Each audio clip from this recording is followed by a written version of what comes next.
Porcelain's Fishhoks. Made by Up. Found in www.creepypasta.org web link. The year was 1942, and I was a young Jewish boy who was sent to the concentration camp, Auschwitz.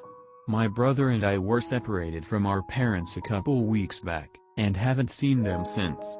We were attempting to make it across the border to Russia in order to escape the Nazis, but we weren't fast enough, and they quickly caught up. My brother, Alois, was 2 years older than me, and went to Auschwitz when we were caught. Unfortunately, he died on the 4th day from too much hard labor. I was all alone and on the verge of starvation, for I was younger and weaker than everyone else. When we got our small, disgusting portions of food, the greedy would beat me up and take it from me. I eventually learned to take a bowl of slop and run. Run fast and hard, as far as my feet could take me. Then I would hide. Only after the people hunting me down were gone would I start to eat.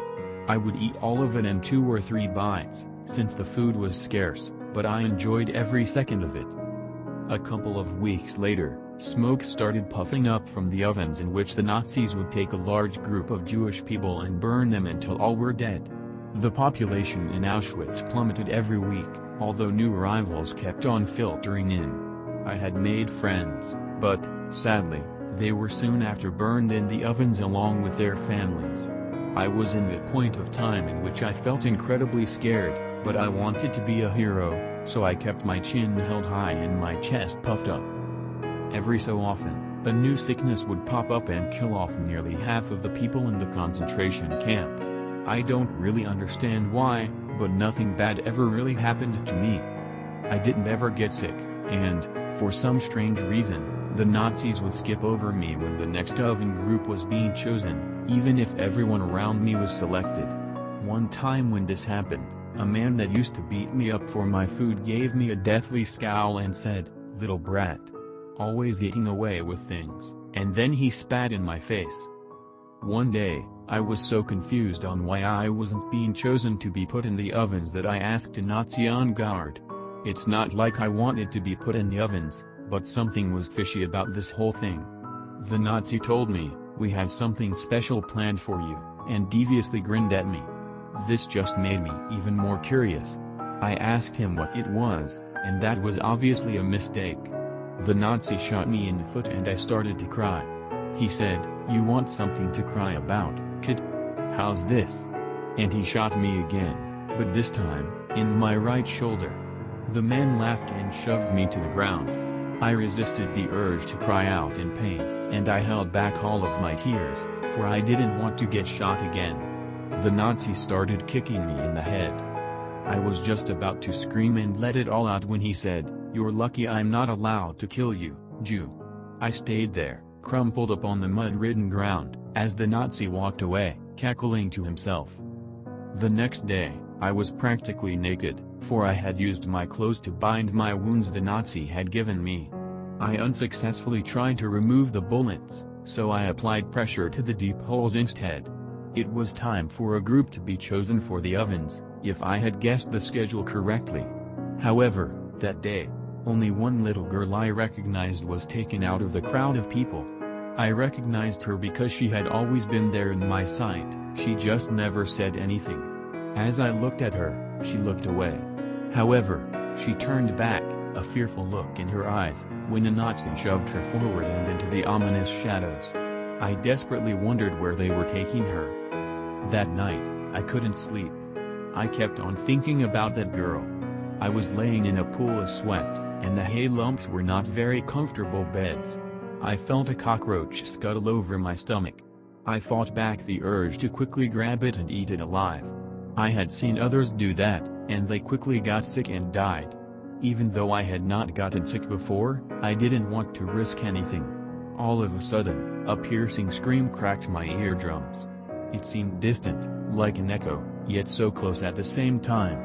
I sat up, and the scream seemed to dissipate. As I laid back down, the screams got louder again. I put my ear to the floor, and the screams got even more vulgar. Then I thought that the screams were from the girl.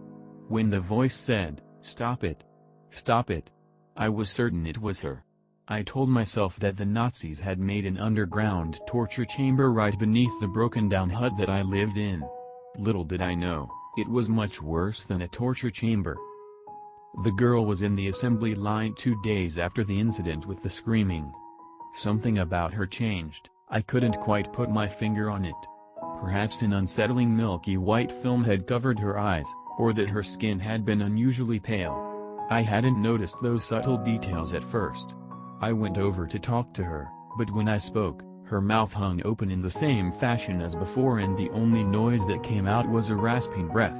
That was when I noticed her platinum blonde hair had turned white. I also noticed her skin and eyes were white as well. And then I saw the most disturbing thing.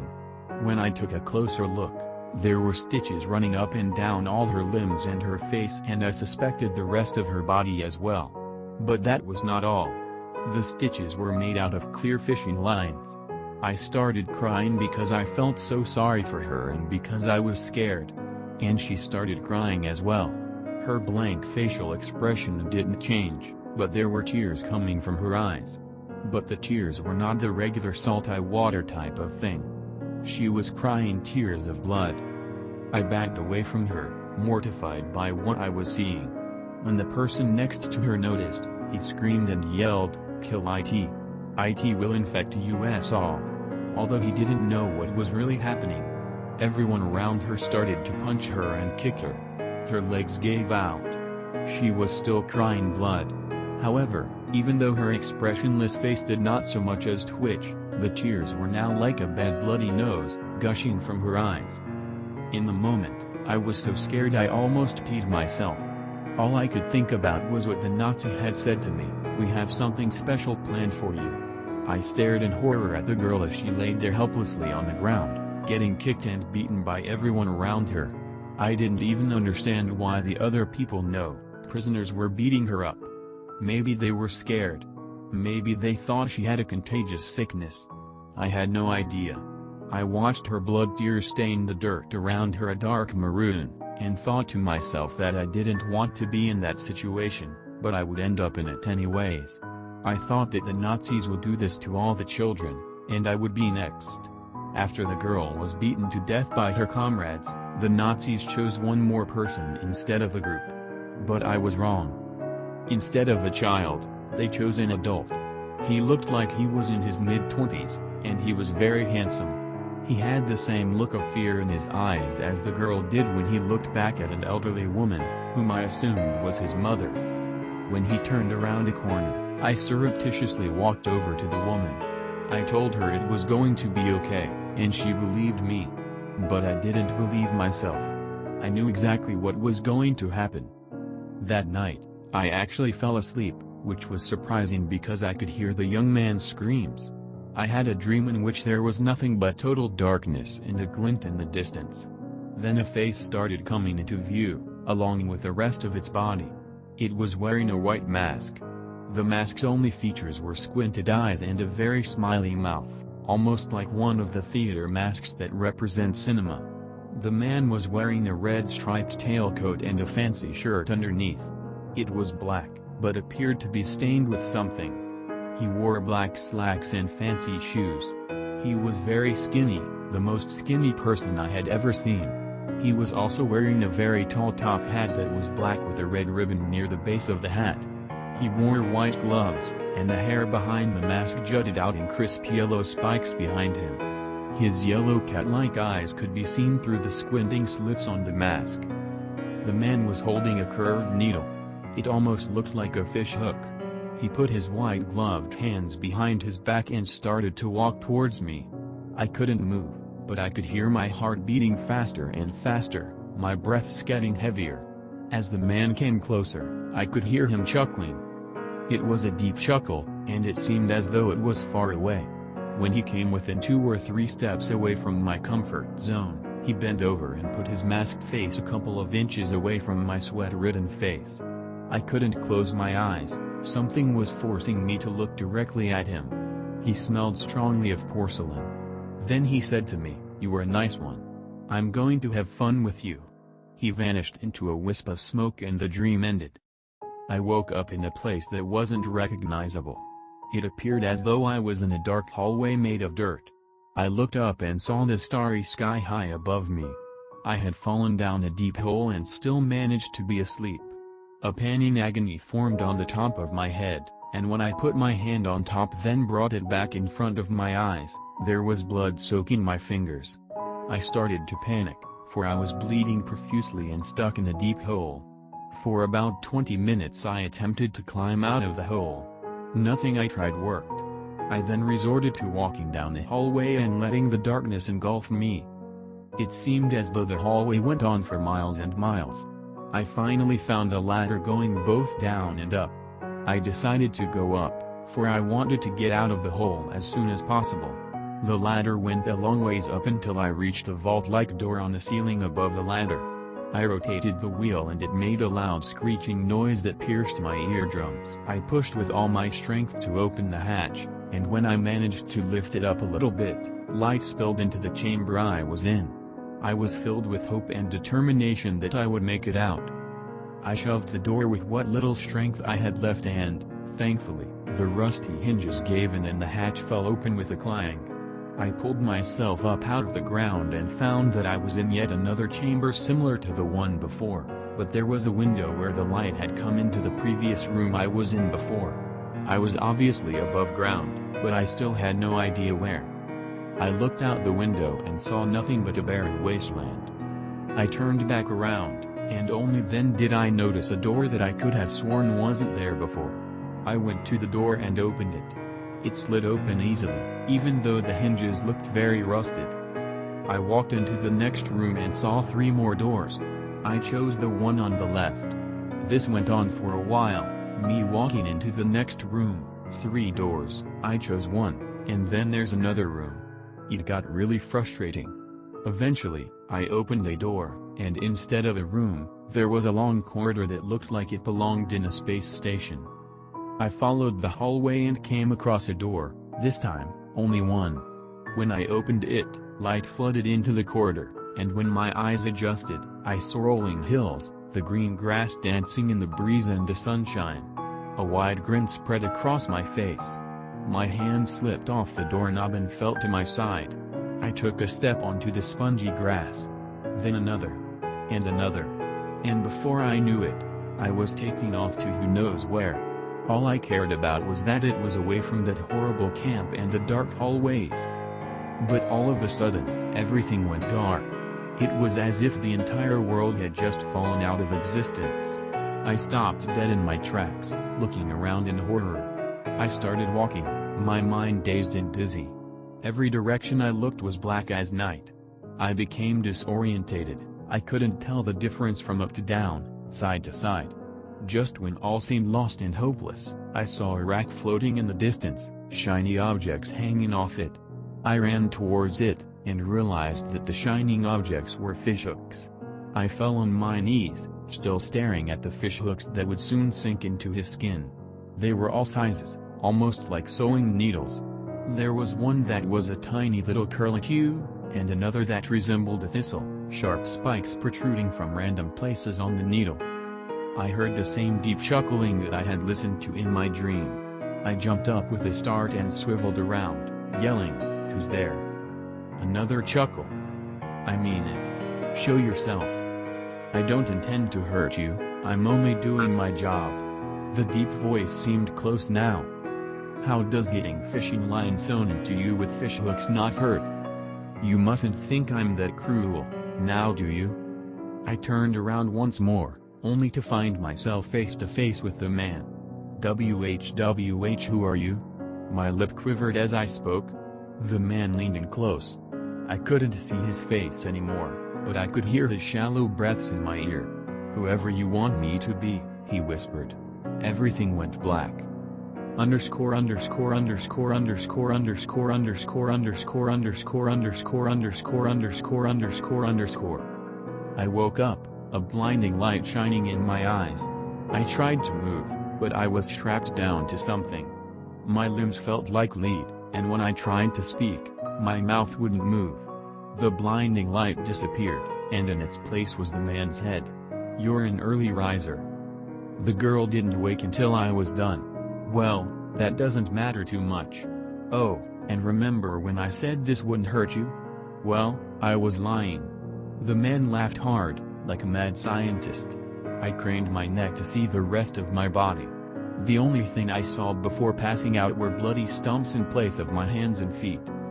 When I woke, I was sitting in the meadow I had seen before. Once more, I couldn't talk. I looked down at my hands and feet. My feet were huge compared to when I last saw them. I was missing a hand on my left arm, and on my right, there was a mechanical hand that was pitch black. I was relieved to see that there were no fishhook stitches, except for around my ankles. I then realized that the feet that were on my body were not in fact mine. The man had sewn somebody else's feet onto me. I tried to scream, but to no avail. When I tried to stand up, I felt as though I were standing on deflated yoga balls. My eyes were filled with terror. The man said that the operation would be painful, but I didn't remember so much as a prick. I slowly lifted my fingers to my mouth. I was horrified to find the real reason why I couldn't utter a word. My mouth had been sewn shut. I wanted to scream. I wanted to shout. Instead, I threw myself to the ground. I picked up a rock and looked at it. I felt as though this was not a life worth living. I raised the rock, and bashed it into my own head, hoping it would kill me. Apparently, my prayer for death did nothing. My eyes slid open to find that I was in a little cottage. I sat up to find myself on a little bed in a corner. It was a one-room house. There was a little stove in one corner, a small table, the bed I was sitting on, and a desk. I got up and shuffled over to the desk. Nobody was home. I found a pen and quill and an empty journal sitting on the desk, and nothing else. There was a bowl of cold oatmeal on the table, and the embers in the old-fashioned stove glowed a sunset orange. I looked out of a small, rectangular window to find that I was still in the grassy hills, but there was an orchard covering some of the land. The orchard appeared to be hosting mostly orange trees and cherry trees, a mix of the two. I lumbered to the front door, the only door, and tried to open it. It was locked. I tried everything in my power to knock down the front door, but to no avail. I tried the window next. It, too, was locked. I hurled a chair at it, but not so much as a thin crack split the window. I decided to wait for someone to come along. And here I am now, writing in this journal, as I have since the day I woke up in this place. It's been 52 years, if I scratched the tallies on the wall correctly. I'm going to run out of room in the journal soon enough, and it's about time I died, too. I've tried it. Suicide. What a sweet thought. Like taking a nice stroll in a rose garden, the brisk, morning air filling my lungs. Nothing works here. Nothing but sleeping and writing on the walls in this journal.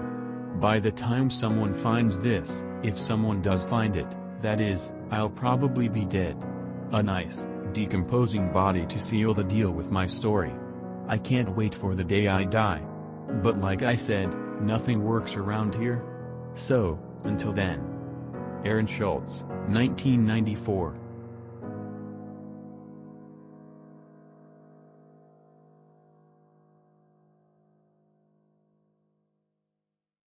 If you guys wonder where I find these creepypasta stories, the link is in the description below. If you enjoy the video, please leave a like and subscribe. And as well share this video to your friends. Thank you.